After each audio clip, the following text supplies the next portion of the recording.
Well, either you're closing your eyes to a situation you do not wish to acknowledge, or you are not aware of the caliber of disaster. Hello. The Emperor has been expecting you. You're gonna get your mind right. Warning. Common sense incoming. Alive. It's alive! Warning, this contains explicit material suitable for children. Great heavens! What kind of radio show is this? This is the Blab. What kind of radio show is this? Well, I'll tell you what kind of radio show this is. This is the kind of radio show that's not on the radio. But right off the bat tonight, not yet anyway. It's an We're oxymoron. looking for syndication along the way someday and make the big bucks, and I need to put a ka-ching sound on the thing. But here's the thing. First of all, hello. Hello. How are you? I am fine. How about yourself, Scott? Boston legal fans are going to appreciate this. You may not get it, okay? Hello, welcome. That's all. Little inside joke for them. All right, right off the bat, here's what we're going to do, because I got the controls. I give up, at least mostly. Not completely, but I give up. I realize, listening and watching our rebroadcast of our shows over the past, we've done about 13 of these things now. We have? Yeah. We're gonna be ready for a silver anniversary very soon. Hey. I'm excited. Is that paper or wood or what is that? It's wood if you want it. I keep promising myself that we're not going to do 45 minutes out of every hour on how much I hate Donald Trump. Mm-hmm. We're not going to not talk about him because it's the elephant in the room, figuratively and literally. But I realized this past week, and I've been working on this in my head for a while, that this is something that we need to talk about. And we do. We talk about other things. But I'm off of sugar for the most part. I'm not diabolical about it, but I want to lose some more weight, and et cetera. So I'm off the sugar. But I don't give it up completely because, it's part of life. Well, Donald is part of life, so I'm not going to give it up completely, but I'm going to try to contain it to this extent, okay? And each week, unless you're into it, you want to wail on the guy for a half an hour, I'm all about it. I'll be right there with you. But in terms of making it balanced and have folks kind of tune in, because what I don't want to have happen is I don't want people coming in on the old show and looking and saying, oh, look, there's the Blab. And he's talking about Donald again. Let's go watch NCIS. And they're going. Right. So I came up with this little thing, and here's how it works. First segment tonight, Trump in 2 minutes, 5 minutes max. I will build a great, great wall. I don't know what I said. I don't remember. I said drug dealers, I said killers, and I said rapists. Bing, bing, bong, bong, bing, bing, bing. This was locker room talk. We keep it in tippy-top shape. Bing, bing, bong, bong, bing, bing, bing. Ridiculous bullshit. Now, the clock is running. And here's how this works. I got my eye on it. Okay. At 5 minutes, we're done. Okay. And this is for me. Okay. I'm just going to hit the highlights real quick, and feel free to comment. Hit the highlights. Just chat. No, it's not just me ranting. It's like, let's have a conversation. But here's the highlights. The 4th of July speech. Yes. Real quick note, and this was added to the script later. I understand that he bankrupted D.C.'s security budget. I saw that. $1.7 million. I did see that. Yeah. Well, who cares? It's only tax dollars. Well, the government pays for it, so it's free, right? The number of people who think that's true is what's scary in that whole conception. I know. He said the thing about airports. He's a moron. I don't want to talk about it anymore, and I'm not going to wail on him anymore. This is all I'm going to say about that. Anybody that comes to me and wants to talk about how smart he is or how much he's done and all the rest of that, I don't want to hear it anymore. He's in the office. He's got the office for as long as he's got the office. The folks that put him there, you want to support him, go ahead. I think there's something wrong with you. And if you want to agree with most of the way he conducts himself, knock yourself out. It's still a free country. But don't come at me with anything other than he's a moron, because he's a moron. The British ambassador has resigned now. Yes. This is the guy whose comments about him privately leaked. I think if everybody who says anything truthfully about how stupid Donald Trump is quits their gig, there's going to be hundreds of thousands of new jobs available very soon. Well, the job numbers were up, so maybe that's what it is. And there it is. You see, it's fast food and ambassadorships because, all right. On Monday, he quote tweeted a post from an account, The Reagan Battalion, from February 2017 that featured a photograph of himself and Ronald Reagan from 1987. And it is, in fact, the two of them at some tuxedo function. Right. Superimposed over the image is a quote which Donald essentially requoted, quoting Ronald Reagan, quote, "For the life of me, I'll never know how to explain it. When I met that young man, I felt like I was the one shaking hands with the president," unquote. He's a moron. His labor secretary is involved in this Epstein case involving the sexual abuse of underage girls. What's the guy's name? Acosta or something like that? Acosta, yeah. Yeah. He was okay. First of all, a lot of people saying rightly so, stop calling them underage girls. They're children. Right. Number one. Number two, Donald has already said he stands by the guy and there's no way in hell that he's going to get him to resign. I'm shocked. Okay, now, here's the punchline, and we're coming up on my 5-minute rule. Okay. Strong economy, booming economy. We've been talking about this. His approval rating this week is up to 47%, an all-time high for him, 47%. Let's stop. This is my pledge and my mantra. Let's stop wasting time talking about morals and values and this shining beacon of freedom bullshit that we throw around in this country, and let's just talk plain. 47%, that's almost half of the country, or at least half of the people who were polled. Right. Who call themselves, think of themselves as true blue, patriotic Americans, morals, values, et cetera, don't give a fuck about anything except their job and or their jobs, money, getting more money, having more money, and the booming economy. Okay, you want to live your life in that head? It's not for me to say, although I will. But it's not. So I'm going to back away from that. But here's what I need in return, and I demand this in return. Do not come at me with how noble all this is, how patriotic it is, what a great guy he is. It's bullshit. It's selfish, narcissistic crap. And the problem now for me is not the greed or the sloth or the avarice. And if you wear a red cap and you don't know what those words mean, get somebody to look them up for you. It's the greed, it's the selfishness, and it's the insult to my intelligence and the people who have the same frequency that I do. Here's the punchline. Yo, MAGA, yoo-hoo, stop pissing on my leg and telling me that it's the rain from heaven, courtesy of God, country, and Donald J. Trump. The end. It's coming up on 5 minutes. There it is. And I said, I'm a man of my word. We'll be back.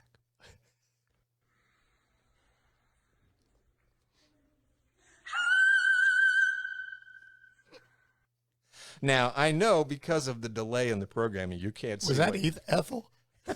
Ethel's warming up back there. Good. Here it is on your monitor right now. Oh, okay. This is Mariah Carey, or what you just saw is Mariah Carey. We're looking at the monitor. There's a little bit of a delay. The bottle cap. The bottle cap challenge. And I thought, let's talk about the bottle cap challenge. She was being cute with it. She got the bottle cap to spin off. With her voice. With her voice. Yes. Which curls my hair and, and straightens my pubes all at the same time. At one time, that was a beautiful voice. It's just shrill now. It's like Edith Bunker on steroids. Archie, here's your beer. Okay. The bottle cap challenge, for those who aren't hip to it, is apparently it's kickboxing a bottle cap off of a bottle by just grazing, kicking and spinning the thing. Now, it's okay. It's the latest way that Earthlings have of amusing themselves when they've masturbated already for the day and they're really worn out and all the rest of that. I never get worn out from masturbating. I'm trying. I don't know. I'm trying. I'm shocked. I'm trying to zero in on this part of my and I really do. Donald has ruined me in so many ways. I like zany shit. I like fun shit. I'm a very fun guy. I have a sense of humor that won't quit. And I found myself... Scott, I need a doll, and I just need you to show me where Donald Trump touched you. All right? In my brain. All right, we're done with Donald for tonight. I get it. This is just goofball stupid shit. Yeah. And we're just kind of killing time until the asteroid finally wipes us all out and we can go on with our lives. But well, here's the funny thing, Scott. Remember a couple months ago when the thing was to get out of your car and dance beside it while it was driving? Yeah, I like that one. Yeah. That's at least this isn't like insane. It's insane, but not off the charts. Well, insane. it's kind of stupid because and the stupidity of it is, at least with the car, everybody can do that. Any moron can jump out of a car and run alongside of it. It's very inclusive. My problem with this bottle cap thing is that, first of all, even thinking about trying to kickbox anything, my groin muscles start to go, do not even go there. How many ER people, how many ER patients you think are lined up right now with, I got a tear here in my muscle. What were you doing? Well, I was trying to kickbox the cap off the thing. I got a bottle cap tear. I mean, there was the ice challenge where you dump the ice on your head. Yeah, that was silly. The smartest guy I saw that did that? I think it was a lady. I don't remember where she was. What she did was she put the ice in the bucket, and she let the bucket sit out for half an hour so that it melted, and then she just took and poured the water over it. No. It's the same thing. The smartest guy that did it was sitting right here because I put ice in a glass of scotch and wrote a check to them. Drinking it down. All right. That's the smartest thing. So I've seen, who's the guy? Jason Strahan, is that his name? Jason Strahan? Yeah, he's the modern day No. Strahan. It's not Strahan. It's Statham. Statham. Yeah, Okay. Jason Statham. Anyway, that guy that can kick high and Yes. spin the bottle. I've seen him do it, and apparently some other folks who can kickbox and do Right, it. right. But do you know anybody that can kick that high? No, not really. Unless it's during tax time? No. That makes no sense to me. That one didn't. No. But I got to tell you, I was having a little bit of and I don't want to get too graphic here, but earlier today when I was putting some stuff together, You were trying I it, had right, a weren't minor you? constipation problem today. And when Mariah hit that note, It was released. Yes. I'm out of there. Somehow, and I promised we were done with Donald. I know. And we come right and back. And we are. So let's talk about something related to politics and government, Okay. but Donald free. Let's see how this works. Time has come to let you go. I set you adrift like a burning bow. The time has come to let you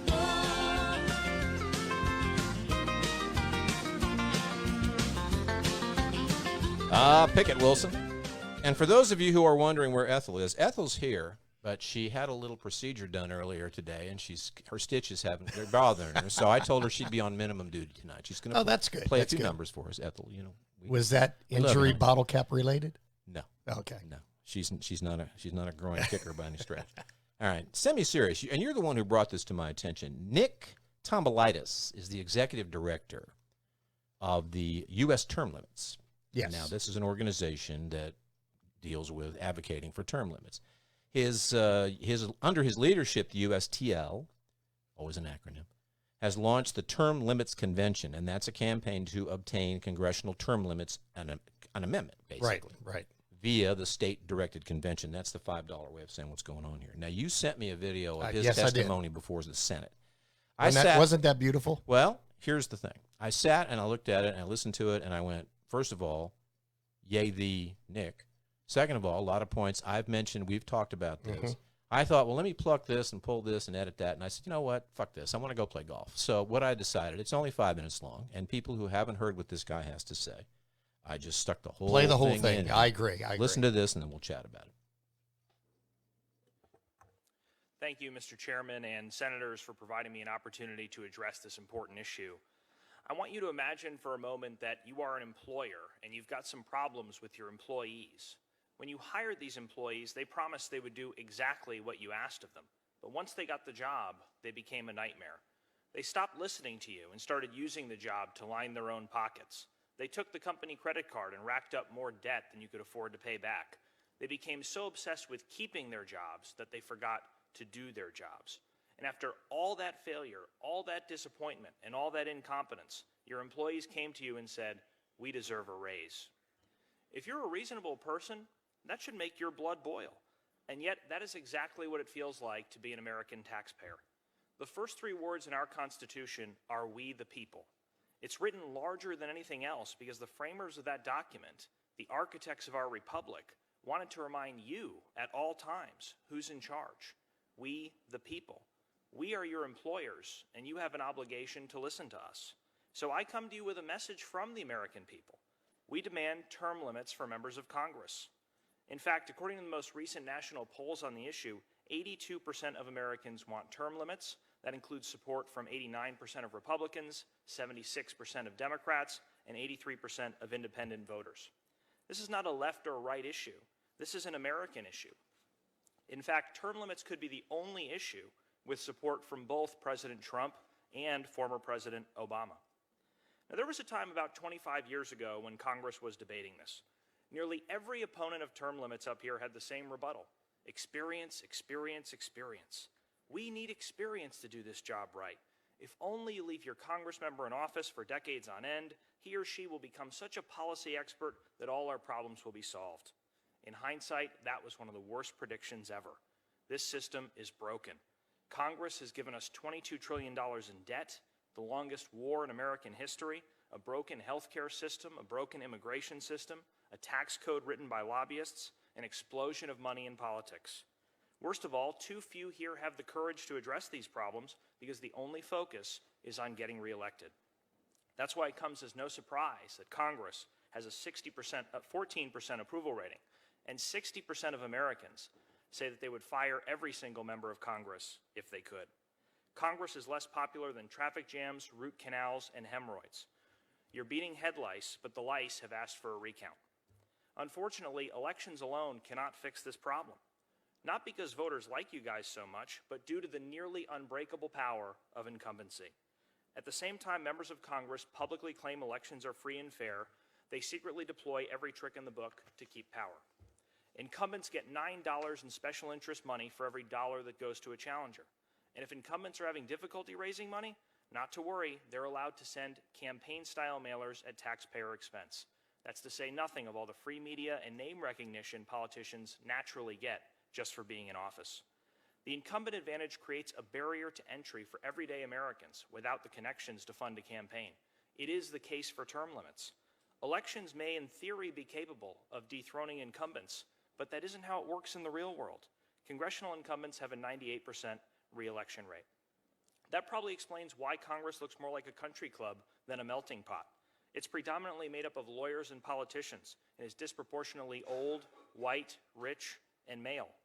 Term limits would give us a legislature that better reflects the diversity of our society. The message long-term incumbents send to young people like me seems to be, we want you just close enough to the political process to help us win, but don't get too close and take our jobs. The American people have lost confidence in this Congress, and for good reason. We routinely see abuses of power. 18 months ago, it was revealed that members of Congress were secretly using taxpayer money to settle lawsuits, some for sexual harassment. You still haven't disclosed how our money was spent and on whose behalf. So term limits is a check on arrogance, it's a check on incumbency, and it's a check on power. It's a way to restore political courage while bringing fresh faces and ideas to Washington. As Ben Franklin said, for the rulers to return among the people was not to degrade them, but to promote them. As Kanye West said, no one man should have all that power. Here's the dilemma we face. Over 80% of Americans want term limits to happen. Donald Trump and Barack Obama want it. It is being blocked purely by the self-interest of Congress. If this were a trial, you all would have to recuse yourselves because there is a colossal conflict of interest. If term limits pass, you won't stay in the limelight forever. You won't be the center of attention, and some people might even stop laughing at your jokes. You'll have to become ordinary citizens. And that is, my friends, the entire point. We're asking you to do what's right and listen to the people you represent. It's time to bring the gravy train into the station, end the reign of career politicians, and give Congress back to the people. Please support Senate Joint Resolution 1 for term limits. Thank you. Thank you. You're welcome. All right, so very articulate guy. And first of all, I'm going to take only tiny credit, not for what he said, but that he basically touched on a couple of things that I've said before. When I got in my little rant mode last time we talked about this, I said the main thing for me is just common sense explodes in this inflammation in my brain. You're a manager, you hire, and you've hired people. I'm a manager, I've hired people in my life. It would never cross my mind that I'm going to work for a company or in a structure where I hire an employee and they fuck up and they're useless and they're even doing damage to the operation, but I got to wait 4 years to get rid of them. Right. Common sense, where art thou? Well, so even the 4 years, the term limits, if it's a 4-year term for a senator or a congressman, I'm fine with that. But don't let it be a 34-year term. You know what I mean? Mm-hmm. And that's, if you 1 or 2 terms, or maybe equal it to as long as a president. I mean, even if it went 8 years, you would get rid of these people that are owned by the lobbyists. I mean, the lobbyists and the oil companies. Except unless they start just straight out bribing them. And, they do it now. They bribe them and they close it by saying campaign contributions, and we're going to take care of you for getting reelected, and et cetera. If you took that away from them, that's not necessarily going to remove the money. It's just going to change the fact that they can't cloak it anymore. They have to overtly bribe them, and people will be on the take. People will be on the take, and you can only be on the take for so long. if you have term limits. So that's what I've been an advocate for term limits forever. Me too. And, you know, that's why whatever his number he threw, 80% of people, well, of course. I think it was 84 or something Of like that. course they do. Mm-hmm. But that's the hamster wheel paradox thing about this whole thing is that they're not, you know, we talked about, it was mentioned a minute ago when we were talking while that thing was playing. I said, well, let's get it on the ballot and it would overwhelmingly pass.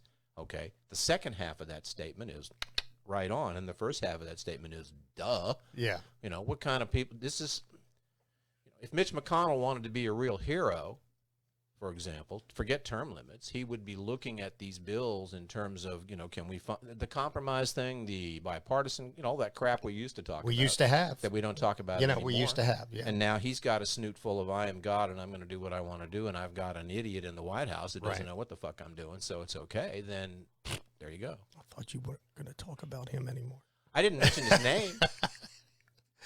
Well, one of the things that we, you know, I was alluding to who that I wasn't was. talking about. Who's going to vote themselves out of a job? That's the problem. I would.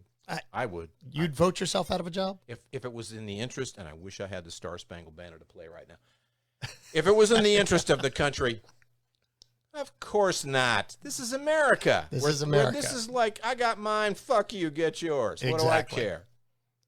Everyone in Congress, they're all millionaires now. All of them. Billionaires. You know what I mean? Yeah. That's So then the rhetorical question, which can be framed into a real question, becomes, What do you do? You think there's a hoot in hell chance this is ever No. going to happen? I'll tell you, my thing right now with that is, like a lot of things, there's only one way it can happen, and I'm not sure that we're geared, not sure America's geared that way lately. Because America, and this goes into my other SCP rant number 62, America 2019 is fat, lazy, arrogant, selfish, narcissistic, spoiled rotten. Let's do the other stuff. And occasionally some nice people sneak through and get shit done. you left out bottle cap kicking. Bottle cap kicking. Bottle cap kicking. Good Lord, I can't talk to Let's them. talk to my friend. Denny Crane. All right, so anyway, there's that. And it's going to take an uprising. It's going to take that revolution. It's going to take a Boston Tea Party. It's going to take enough people doing the Howard Beale thing from Network. We're mad as hell, and we're not taking it Yeah, anymore. my friend John just said term limit legislation has been tried before. The courts just shoot it down. Gee, I wonder why. Yeah. Is that constitutional? I don't understand. I mean, that can be changed.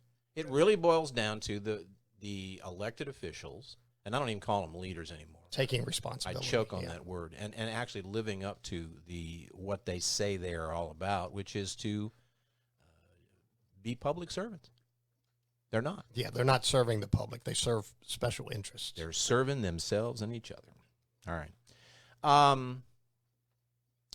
Politics, government politics, we do a lot of that. And it also occurred to me this afternoon when I was constructing everything, when we were talking about tonight, and you got your stuff. We're going to do some more stuff here in a minute. I just thought, and I just flashed on this a second ago, I thought, you know what? All right, it's time to stop picking on the government. And I'd like to take the high road for a minute. No, I was lying. Let's pick on Christians now.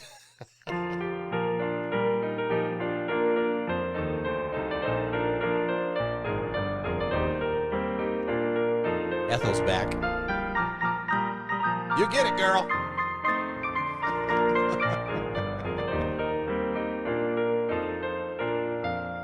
Big finish. Ladies and gentlemen, the comedy stylings of Ethel. Miss Ethel's been with me since... What is Ethel's last name, Scott? She doesn't have Oh, she doesn't have a last She's like Prince and Madonna. She is, but that's because she's been married, believe it or not, more times than I have. And it gets into it takes about an hour to go through her entire name. It sounds like one of those royal Archibald, Farquhar, Coatworth, Hay. What, dear? I know. See, when she says tut tut, that's her way of saying fuck you. She's kind of cute. All right, let's talk about Christians for a second. And something new happened just in the last day or two. I was going to do this little rant this week anyway, but this was like extra juice. Kentucky public schools, for a new law as of this week, are now allowed to teach Bible classes. In public schools? In public schools in Kentucky. Home of Mitch McConnell, by the way. But let me just offer you this. Let me go in a direction I don't think people who know me at all, they're going to be a little surprised when they hear what I'm about to say. Okay, you know what I'm saying? So, Hillary and I used to get naked. Oh, wait, that wasn't Hillary. Fine. I'm okay with it. Kentucky public schools want to teach Bible classes, then okay. That's fine. The courts, apparently, their legislature, they've passed those laws. But here's... Is it required, or is it... I didn't read that far into the article. I saw the headline, and my rant composed in my head, and that's really all I needed. Again, fine. Kentucky, that's what you want to do? Here you go. But here's what comes with it. I got lots of problems with it, but I'm not going to... No, you just have lots of problems. Well, there's that, too. But I'm just going to say, fine. Kentucky, do your thing. States' rights, boola boola. Okay, 14 or fight. But here's the thing. People always want to eliminate the thing or overlook or ignore the thing. And I'm not a thing ignorer. I'm a thing facilitator. Here's the thing. That means, by any loose definition, pardon me, Kentucky public schools are now essentially an extension of the church. Get ready. Here it comes. Tax exempt status, up your ass. It's over. No more. You're going to pay your fucking taxes. You're going to pour money into it. No more having it both ways. No more second way. It ain't going to fucking happen. I love doing shows on the internet. Can't tell you the number of times on conventional radio. Dude, I have always had a problem with it, the church's tax-exempt status. But now, if they're going to go in that direction, okay. If they're going to bleed into public schools. And this gets into something we've talked about a lot on a lot of different topics, and it's a word. We may do a whole night or maybe 6 months' worth of shows on what I call accountability, consequences, and this bullshit of, like in this example, well, the public schools are going to teach Bible classes now. Oh, but the churches still get to be done. No. That's... No. And this is what kind of, my fuse was already burning about Christianity this week for a couple of other reasons, but this was just icing on the crucifix when I said, okay, and that's not me being a zealous weirdo wacko guy. That's just saying, come on, let's have fun and be stupid and talk about common decency, common sense, fair play, etc. No, you want it both ways. You don't get it. Nobody gets it both ways. No, I agree with that to a certain extent. I think that if they're going to provide Bible study in public schools, it not be a mandatory course. I don't know that it's mandatory. Okay. I will now, say if it's an elective course that they can take, I mean, and maybe that's an option that we should give kids in every school.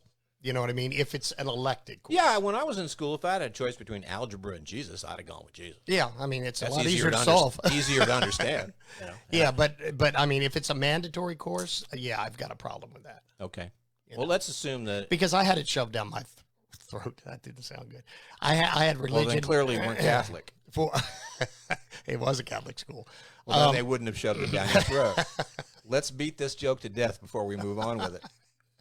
But I had religion pushed on me when I was in high school. I went to Holy Cross, and I didn't like it. But you managed to avoid having it having any effect on your life. That's good. Yes, because you're as heathen as it gets. Yeah, so. as it gets. Yes, I am. Thank you. All right, let me go on with the rant here, so we don't end up doing 40 minutes on religion instead of 40 minutes on that guy that I promised not to do it on. You said you wouldn't bring him up.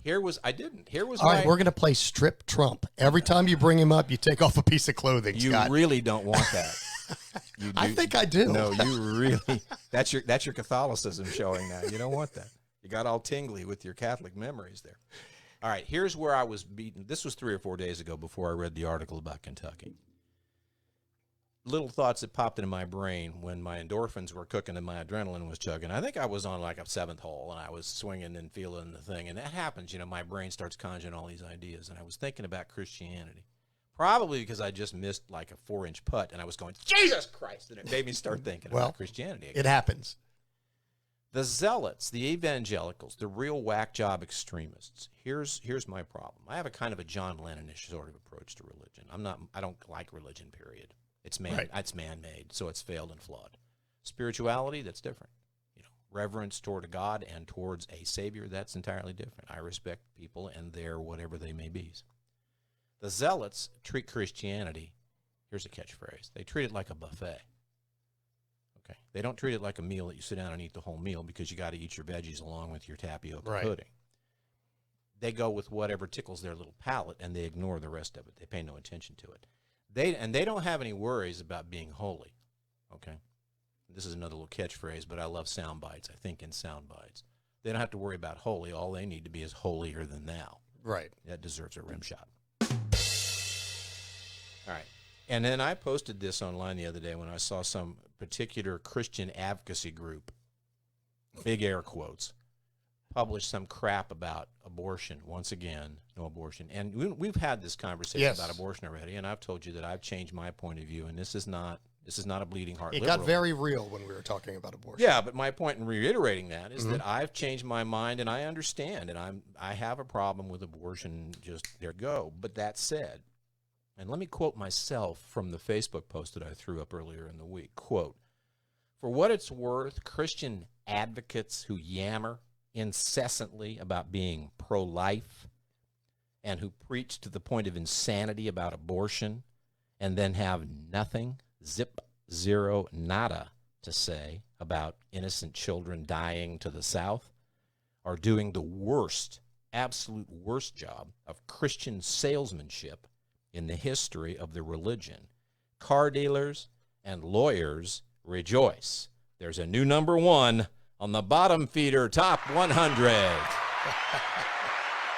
Now, Christians or any other church group in particular being hypocrites, newsflash, film at 11. There's nothing new going on there. No.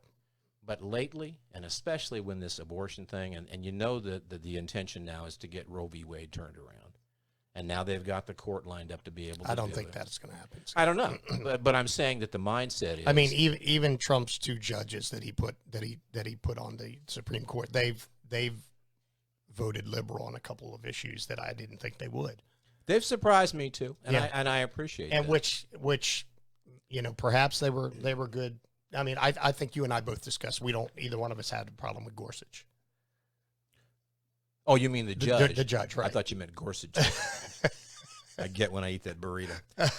Yeah. Yeah. Okay. And I don't want to wander too far down Right. the abortion path. The point of my point was, again, John Lennon said this a long time ago. And I'm not saying, Christ, it ain't easy. That's the song lyric. We're bigger than Jesus? He was more popular than Jesus, yes, which is what he said. And he was taken out he of was context. Correct. He was absolutely correct. But then, Hillary was right when she said deplorables. Look where that got her. Here's what I'm talking about. The hypocrisy is what does the damage. And the reason I made the point I made was it's the salesmanship. When people are proselytizing for Christianity, for Jesus, come follow the Lord, do all the rest of that stuff, the hypocrisy just, you've heard me say it in different ways. Jesus, baby Jesus, Lord, baby Jesus. I'd like to thank you for this wonderful spread of Taco Bell, KFC. He needs a new sales crew because they're doing a lousy job. It's the hypocrisy. And the John Lennon quote was in an interview many years after the whole "we're popular, more popular than Jesus" thing, and he was asked once again about Christ and Jesus and et cetera. He said something that made me just chortle out loud because he was dead on right. He said, and I'm paraphrasing it, he said, Jesus was great. He goes, it was the disciples who fucked everything up. Yeah. I remember that. Well, what you're talking about these days, these advocates who call themselves advocates are, they're the disciples going around pulling this. And that steams me because it's, first of all, it's insulting to the intelligence. Second of all, it's insulting to Jesus, okay, and the whole scriptural thing. But third of all, let's be cold and calculated about it. It's like a business situation. What a lousy way to sell a product. Hey, come on, be part of our deal. Here you go. We lie like a motherfucker, and, we're hypocrites till the day is long, but come on and be part of this operation. Bad business. Bad sales. Well, it's big business because that's how the government is. Come on, believe me. And there it is. We'll be right back. I burned down your city. How blind you must be. Take from you your children and you say, how blessed are we. You all must be crazy. Put your faith in me. That's why I love mankind. You really need me. That's why I love mankind. One of my favorite chanteuses of all time. That was Chanteuses? not Ethel, by the way. That was Randy Newman. Fun stuff. Love- all right, love here's Randy. just totally get into a fun little thing. You had mentioned that this was a news occurrence of some note, and we don't usually do obits per se, but we had kind of a noteworthy obit this week. Check it out. So long, farewell, I'll be here saying goodnight.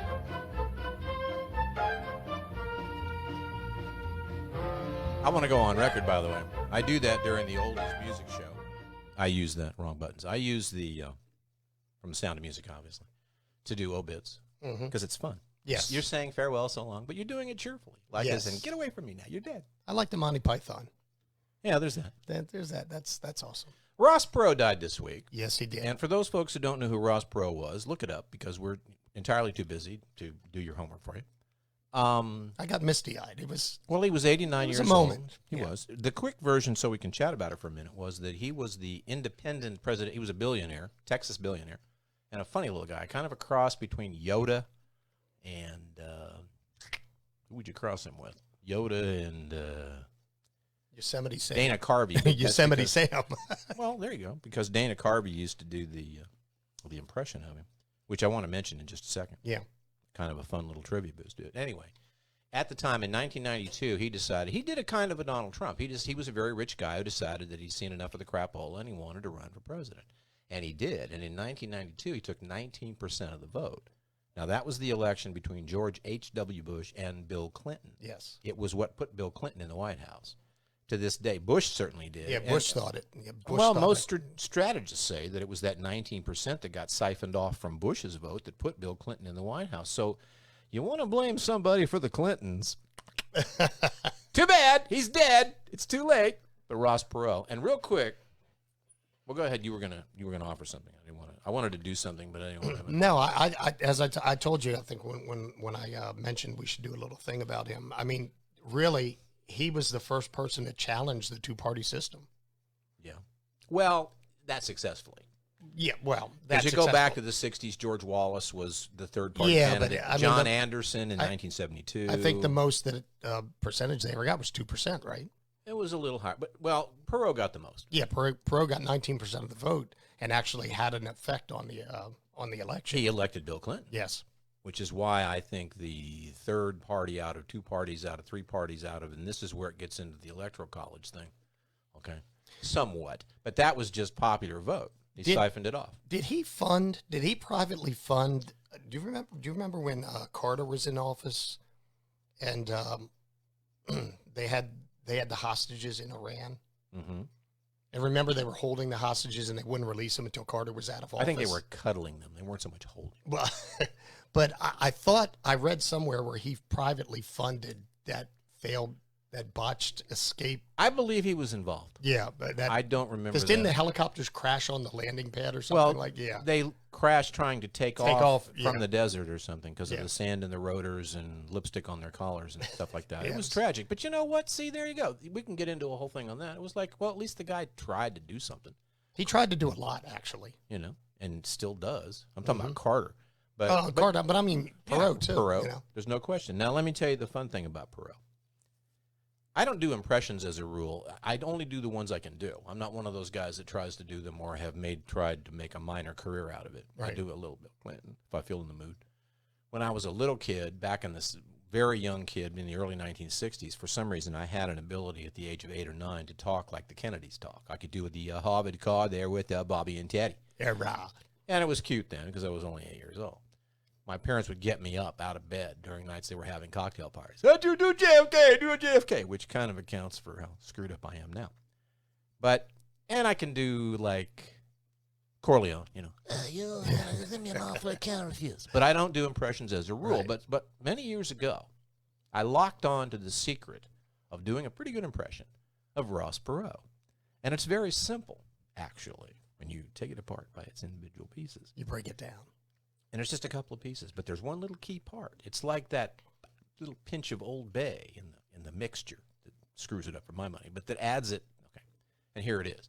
If you want to do an impression of Ross Perot, and who amongst us doesn't, You got to talk a little bit like that to begin with, because he had kind of a thing. But if you can, Very if you nasal. can just do that Very voice, nasal. if you can do like a Jerry Lewis voice, then you're Halfway there. Now, throw in a Texas accent. We're going down the corral tomorrow. We're going to get out the cattle, and there you go. Now, that's close, but that's still not it. But here's the little pinch of Old Bay, or crab boil, as the case may be. When one speaks in a normal tone, normal grammar and vocabulary, we all kind of do. We tend to, at the end of our sentences, we take our vocal tone down, not up. Mm-hmm. We go up with interrogatory. For those of you in red caps, that means when we're asking a question. Hey, everything's fine. How are you doing today? See, up, Right. down. What Perot did, and I don't think he did it to be cute, I think it's just the way he talked. It was an affectation. Everything with him was up. So you take that voice, you put a little Southern on it, and then you just go up at the end of every sentence. The declaratives, you say, it's a nice day, Mm-hmm. and I'm going down to the corral, and I'm going to get me a horse. I'm Ross, and you're the boss. And you see, Yes. there you go. And you become, let's have applause for that. So tomorrow, or whenever you see the rebroadcast of this particular program, you want to razzle-dazzle your friends. You just, a little Texas accent, and make sure you come up at the end of every sentence, and when they look at you and go, the fuck is the matter with you? You just say, Ross Perot, huh? Ross Perot. Huh? Ross Perot. You got to love Ross. All right. Let's do Stick of the Week. Want to? Yes. Tell it to the judge, boys. Tell it to the judge. Tell it to the judge. Tell it to the judge, boys. Tell it to the judge. Tell it to the judge.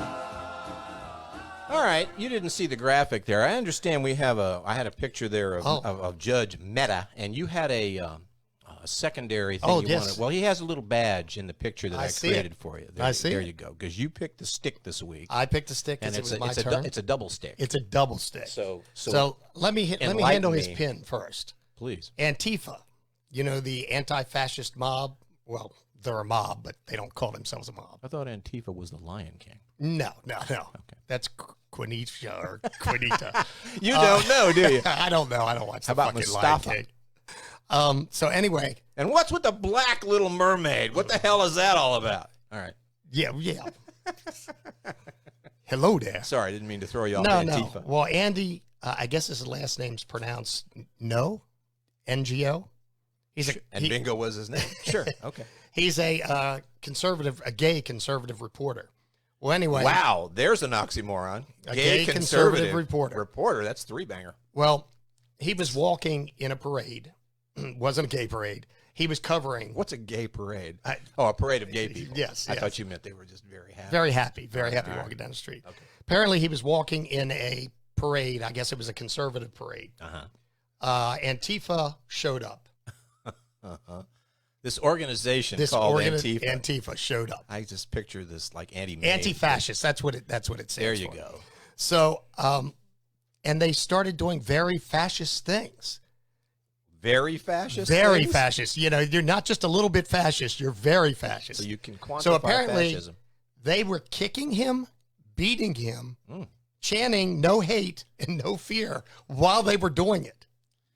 This is the America that I love. They put him in the hospital with a brain hemorrhage. And so what you're telling me is he's on the short list to be the next press secretary of the White House. No, what I'm telling you is we have an anti-fascist group doing very fascist things under the cloak of liberalism. This is cool. And we have Christians that don't do Christian things. This is cool. That just blew my mind, and it irritated me a lot. Excuse my voice today. I lost my voice this weekend. I was overworked singing. And you'll never find. No, see, now you had him right up to that point right there. You don't want to, you sold it. So the second part of my stick of the week is Amit Mehta. And he struck down a White House initiative. I believe it's pronounced Amit. Amit. Not Amit. Amit. What you got, Amit Romney is an Amit Mehta. I think it's Amit Romney. No, it's Amit Romney. I can literally hear people logging off. I hope they do. In my ear, I hear that. I hope they do. Okay. Apparently, he struck down a White House initiative where the Trump administration was trying to make pharmaceutical companies disclose the prescription drug costs in their commercials. Okay. And he struck that down. Now, according to the AARP vice president, a guy named Lemon with a D, Lamont Sanford. It's Lemon. He said this was a huge step backwards in the battle against skyrocketing drug prices. But why did he do it? And I don't know, so I'm not trying to debate you. Was it a legal, constitutional, judged issue, or did he just have a wild hair? Context, remember, is everything. Context. He said that apparently it's unconstitutional to force them to air their prices or promote their prices in a commercial. Okay. I guess if they make a drug company do it, you have to make everybody do it. And when most commercials don't have a price in them. Okay. So and I'm just devil's advocating here. I'm not giving you a hard time. I'm just trying to. In fact, I'm in a good position because I really don't know anything about this. Right. So I'm asking natural curiosity questions as opposed to. But just apparently it was a constitutional issue. Well, then isn't that what he's supposed to do? Yeah, to a certain extent, but. I mean, he's a liberal judge, and this is you got of the real. people. You got a real. I got a problem. You got hard on. I got a problem. Liberals. I do. You don't like liberals. I don't anymore. You're a anti-liberal tight. Is what you are. No, it's not that I don't like liberals. I don't like the things that they do that aren't. that aren't liberal. What, they can't be diverse? No, they can't. Well, now, see, that goes against the whole thing you and I talk about when we're dealing with, and yes, for just a second, once again, we're going to talk about me. This is that thing where I say, I don't believe that there's any such thing as liberal or conservative. Right. Life is too, well, not life, because we screw that up. The human mind, the human being is too complicated, too multi-layered for that. If you meet somebody who's totally one thing or totally the other, they're either an extremist or an idiot or both. Right. If you put a gun to my head and said, I'm going to kill you and your family if you don't fess to one or the other, then I'm going to say, okay, I'm a liberal, call me a liberal. But that doesn't mean that I'm liberal about everything. Well, you have very conservative views on a lot of topics. Ergo my point. Right. So what's your fucking problem with liberals? No, I don't have a problem with liberals. I have a problem with liberals that don't do liberal things. If you're for the people, if you're supposed to be of the people, helping the people, yeah, that's why the Congress and Senate, the House and the Senate bother me so much. Well, yeah, because they suck. They suck ass. But they've always sucked ass. Yeah. The difference was, some years ago, they at least had people's good intentions towards people in their job. Yeah, whatever benefited the people, we the people, whatever benefited we the people in the past wasn't just an accident. Right. It was actually some intention. Yes, we're going to selfishly be greedy, and we're going to stay in office in 81 years. We're going to line our pockets till the cows come home. Right. But at the same time, we're going to do what we can to get you health care and get you this and get you that. Now it's just we're going to do all the things I said on the front end. Right. And if we accidentally stumble into doing some good for you, well, whoops. Okay, we carry on. That's, I think, what history is going to look back on this particular period in time and see. This is why we joke about, not to mention any names because I said I wouldn't talk anymore about, But once this particular perfect storm goes away, the joke we've had for a long time now is that we say we all long for getting back to the America in its normal fucked up state. Wow. Not its excruciatingly extreme, et cetera, et cetera. Extreme fucked up state, yeah. And, I don't, again, without seeing the judge's ruling and specifically what he was looking at, I'd have to say, well, then context would tell me that he was looking at the constitutionality of it and said, no, it's not constitutional. There was a ruling today in D.C. on the lawsuit that was filed about Trump's emolument, whatever the thing is, the thing where the president can't profit from this and that and the other. Oh, and it had to do with the hotels. Well, he won that case. His lawyers got that knocked out. So immediately the knee-jerk reaction on people who weren't paying attention is, well, there you go. He's just going to screw people and take their profit, and he has to follow the rules. Well, context applies there too. Was it a constitutional issue? It doesn't mean it's over. It just means that court said, based on this happenstance, applied to this law, applied to this rule, you don't have a case. Doesn't mean they're not going to move on to the next. And that's kind of the beauty of the system. You would hope so. I just hope this guy isn't on the take from the pharmaceutical companies. The judge? Yeah. Well, gee. I'm shocked. All right. Well, let's talk about, let's get into a higher realm of I'm thinking an erudition There's another word to look up tonight, kids. Erudition. Erudition, intelligence. It's time for this week's soap opera is what it's time for.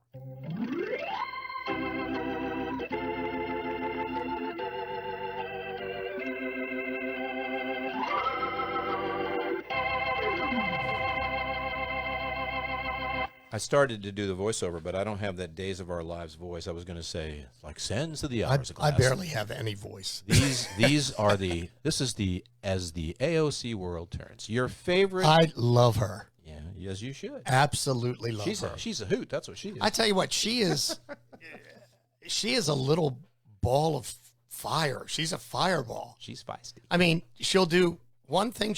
One day she'll do something incredibly great. The next day, she's batshit crazy, crying in front of a fence by a parking lot. You know, she's a cross-section of America all by herself. I would agree with that. Just for that reason. I would have to agree with that. Capable of greatness and as fucked up as the day is long. Well, did you see the little thing between her and Nancy Pelosi now?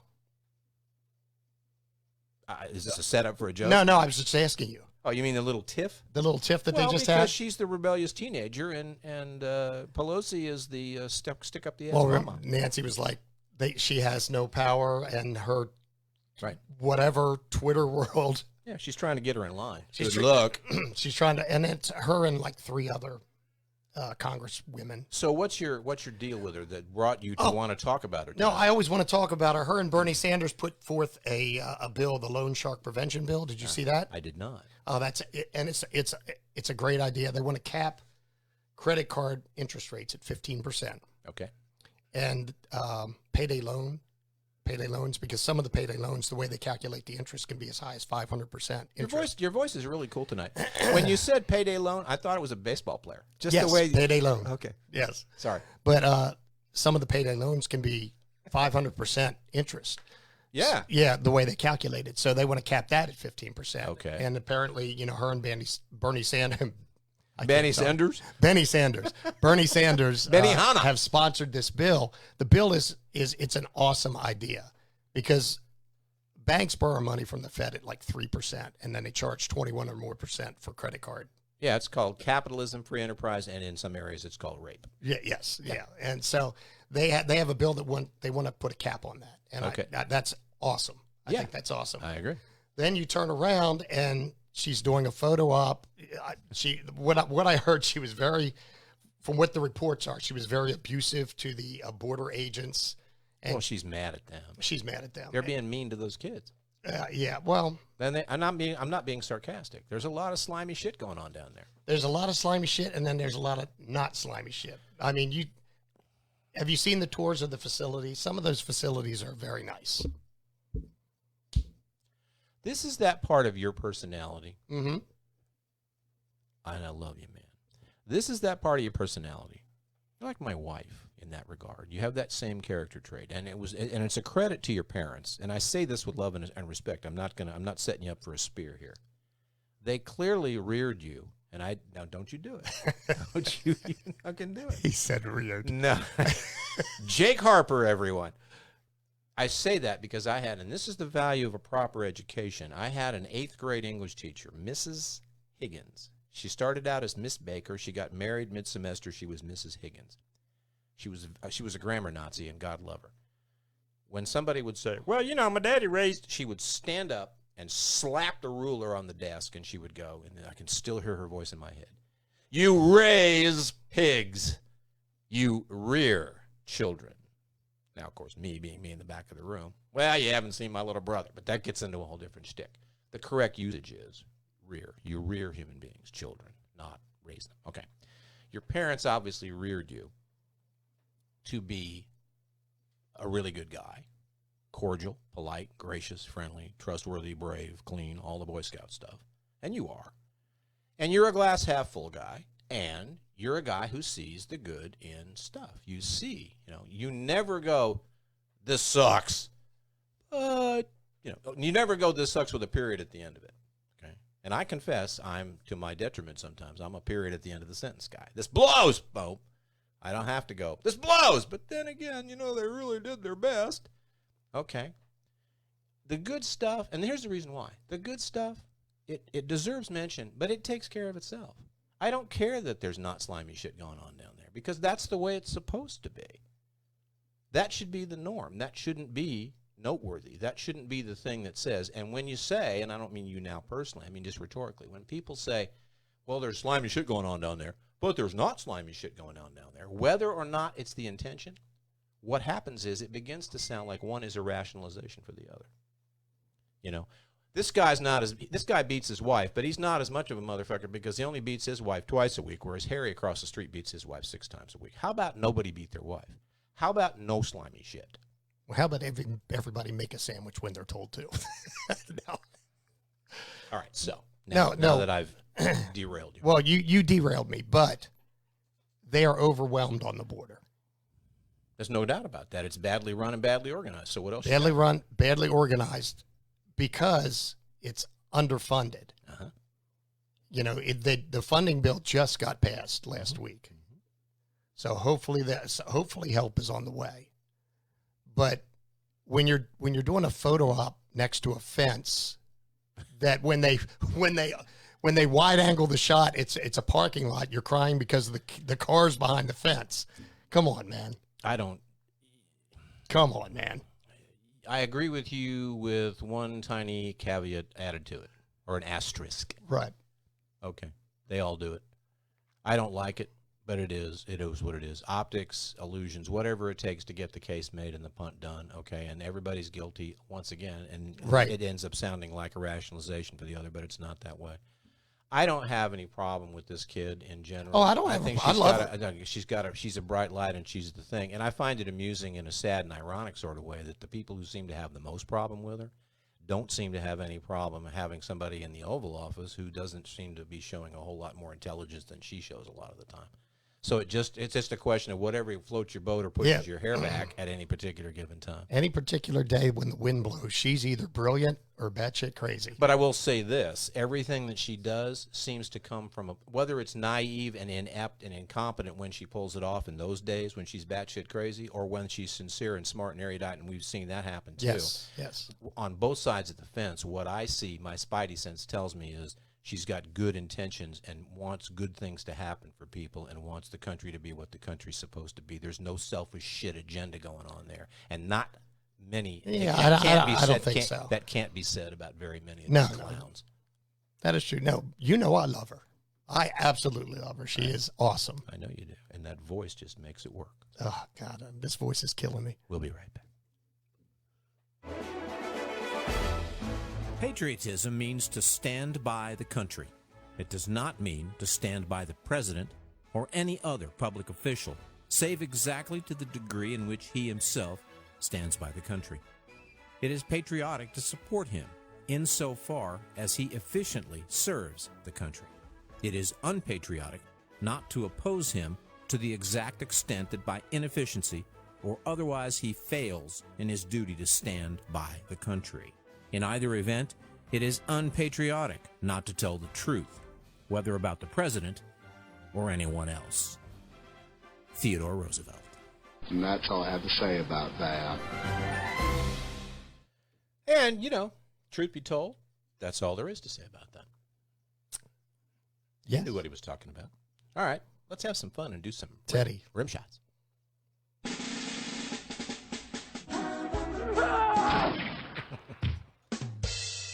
My favorite time of the evening, when we sort of send you on your merry way with little shots and badump bumps to go along the way. Did you have anything else in summary that you wanted to touch on tonight?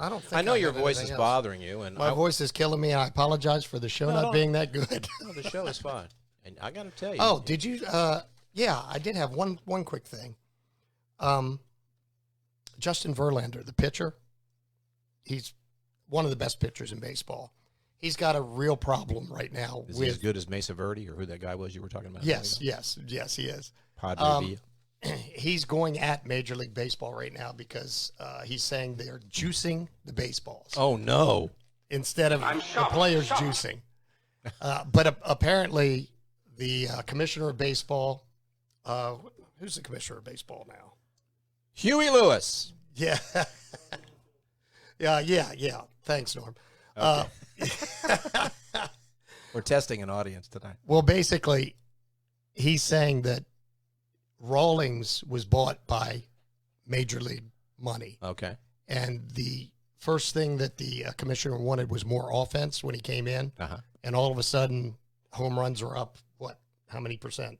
Like, I mean, I think 2 years ago, 2,100, was it 2,100? Something like that. Now they're on pace for like almost 2,700 home runs this year. Okay. And the pitchers are like losing their minds because their job is to not let people hit home runs. Right. So I just thought it was interesting that baseball's probably ruining itself for the sake of profit, which... You know who I admire most in world? And I'm serious now. I know this is going to sound like, me. But I admire people like you, and again, my wife, and people like that, who have this glass half full thing. Because for people like me, it's part of it's the Asperger's. Well, it's it's the low end Asperger's stuff. No, I do. I have He said ass. That's another Boston legal reference.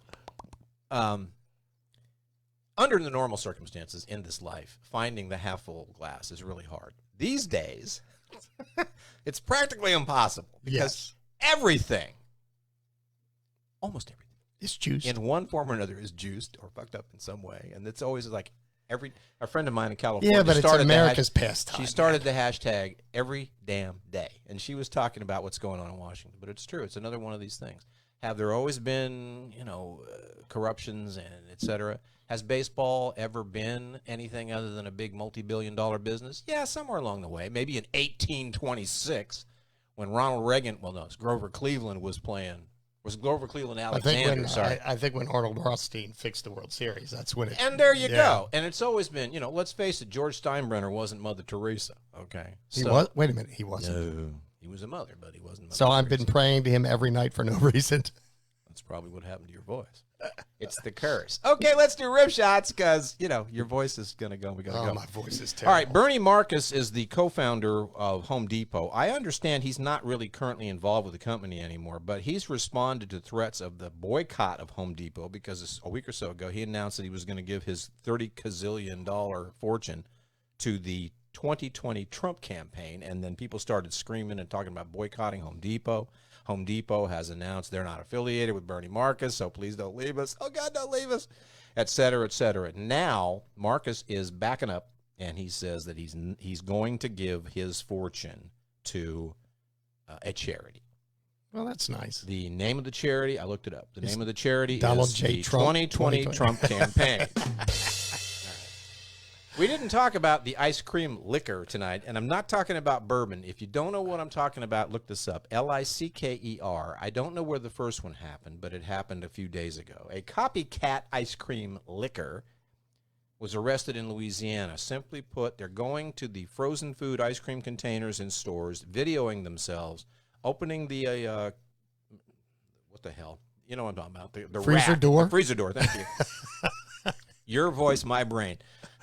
Taking ice cream out, taking the lid off, licking it, putting the lid back, and putting it back into the freezer. Well, maybe there's a market for licked ice cream. Ben & Jerry's have just announced a new flavor. No, those are swirls, not tongue marks, strawberry. There you go. The country band Confederate Railroad was dropped from the Illinois Fair because they used the word Confederate in their name. Now, I understand. I looked the rest of the story up. Recent news updates have said the problem is their logo. Their logo uses the Confederate flag. And so we're into all that PC shit again. Well, it goes with their name. I know. But they've been dropped from the Illinois Fair. Now, that comes as bad news to their fans. But good news to another band who has been given the 5-star all clear, the Pussy Grabbers. Got a premature. Their first album was really good. Premature whim shot there. And rim shot, too. All right. Thank God it's time to go. I got one last rim shot for you. No politics, no government, no nothing. Just a fun little one I read as a meme, and I thought, I like trivia. I like history. I'm a history trivia guy. This is historical toy trivia. It turns out, they used to be called Jumpolines until 1972 when Yo Mama jumped on one of them. I think that deserves another shot right there. That was pretty good. I think No, that's the alarm. You're not looking for that. You're looking. Wait, there's the bell. We stop talking. It's time to go. Oh wait, I know you're looking for this one. Blowed up good. Blowed up real good. Yeah, there you go. All right, thanks to everybody for putting up with it, and available on the YouTube channel and on Facebook Live later tonight or by the beginning of business tomorrow. What else? Thank you for watching, folks. In the words of Joe Biden, malarkey. It's malarkey. We'll see you next time on The Blab. The Blab.